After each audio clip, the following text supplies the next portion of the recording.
بنا تو لیا ہم نے، اس کے بعد ہماری کچھ ذمہ داریاں بنتی ہیں، اور پہلی ذمہ داری یہ ہے کہ پیر کے مشن کو اپنا مشن جانیں،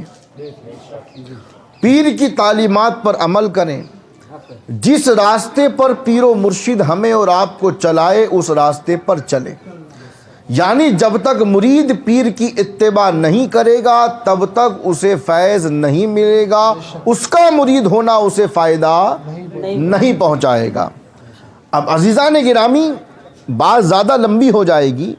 میں آپ کو ایک مثال دیتا چلوں خواجہ نظام الدین اولیاء محبوب الہی اور امیر خسرو کی۔ حضرت خواجہ نظام الدین اولیاء امیر خسرو کے مرشد ہیں، امیر خسرو حضرت خواجہ نظام الدین اولیاء کے مرید خاص ہیں، اور دونوں میں محبت ایسی تھی کہ اللہ اکبر، آج بھی بزرگان دین کہتے ہیں کہ جب بھی دہلی میں حضرت خواجہ نظام الدین اولیاء کے آستانے پر جاؤ تو پہلے حضرت امیر خسرو کی بارگاہ میں حاضری دو اور ان سے کہو کہ حضور ہم آئے ہیں آپ کے آقا کی بارگاہ میں، آپ ہماری سفارش کر دیجئے تاکہ ہمارا کام بن جائے،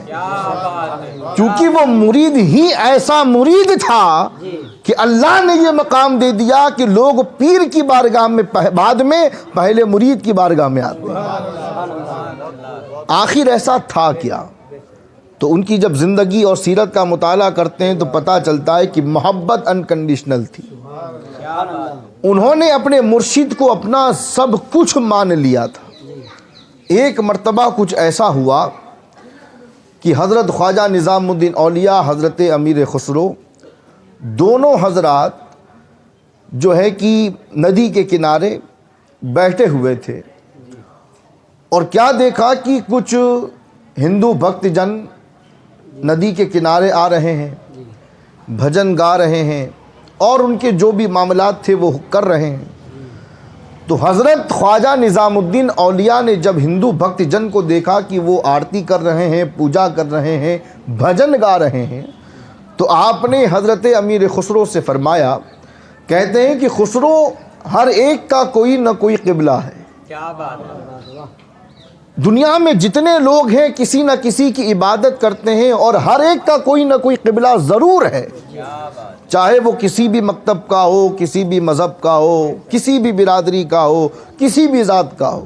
ہر ایک کا کوئی نہ کوئی قبلہ ہے، اور ہر کوئی اس قبلے کی طرف اپنا رخ کرتا ہے اور عبادت کرتا ہے۔ تو امیر خسرو نے جب سنا تو خوش ہوئے، اٹھے اور بغل میں جھاڑیاں تھیں، وہاں سے درخت کی ایک ٹہنی لے کر کے آئے۔ اب حضرت خواجہ نظام الدین اولیاء جب یہ بیان کر رہے تھے کہ خسرو، ہر ایک کا کوئی نہ کوئی قبلہ ہے، ہر ایک کا کوئی نہ کوئی مرکز ہے، تو یہ کہتے ہوئے حضرت خواجہ نظام الدین اولیاء کی ٹوپی جو ہے وہ تھوڑی ٹیڑھی ہو گئی تھی، آپ کی کلہا کج کلا ہو گئی تھی، ٹوپی آپ کی تھوڑی سی ٹیڑھی ہو گئی تھی۔ تو حضرت امیر خسرو گئے، درخت کی ایک ٹہنی توڑ کر کے لائے، اور توڑ کر لانے کے بعد اس ٹہنی کو اپنے امامے میں، اپنے دستار میں ڈالا، اور دستار میں ڈالنے کے بعد اس ٹہنی کو موڑا، اور موڑ کر کے اپنے شیخ کی طرف کیا، اور کرنے کے بعد کہا کہ حضور، میں نے تو اپنا قبلہ اس ٹیڑھی ٹوپی والے کو بنا لیا۔ تو عزیزان گرامی، اگر آپ ذرے سے آفتاب بننا چاہتے ہیں، اگر آپ ذرے سے ستارہ بننا چاہتے ہیں، تو ان اولیاء کرام سے آپ سچی محبت اور عقیدت کو پیدا کر لیں، اور اتباع بھی آپ کے لیے لازم ہے۔ میں اکثر ایک بات کہتا رہتا ہوں کہ ہر مرید کو پیر نظام الدین جیسا چاہیے، لیکن خسرو بننے کو کوئی تیار نہیں، تو اپنے آپ کو خسرو بناؤ، یقیناً تمہیں پیر نظام الدین اولیاء جیسا نظر آئے گا، اور جب پیر نظام الدین اولیاء جیسا نظر آنے لگے تو سمجھ جانا کہ اب تم سچے مرید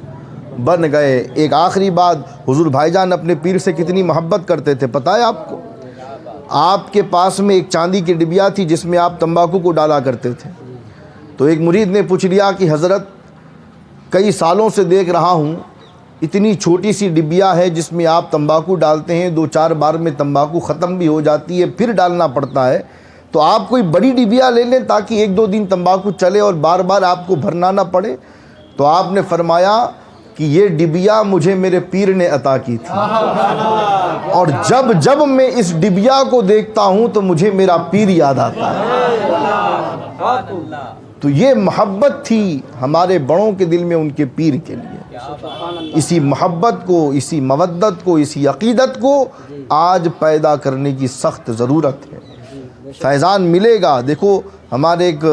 عزیز ہیں, ہمارے بڑے, وہ کہتے ہیں 17 ماما کا بھانجا بھوکا رہتا ہے. تو عزیزان گرامی,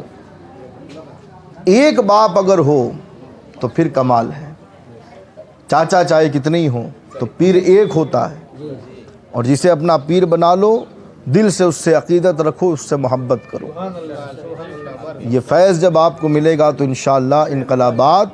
ضرور پیدا ہوں گے. اللہ ہمیں اور آپ کو سچی عقیدت اور محبت کرنے کی توفیق عطا فرمائے. اولیاء کرام کے فیوز و برکات سے ہم سب کو مالا مال فرمائے. السلام علیکم ورحمۃ اللہ وبرکاتہ.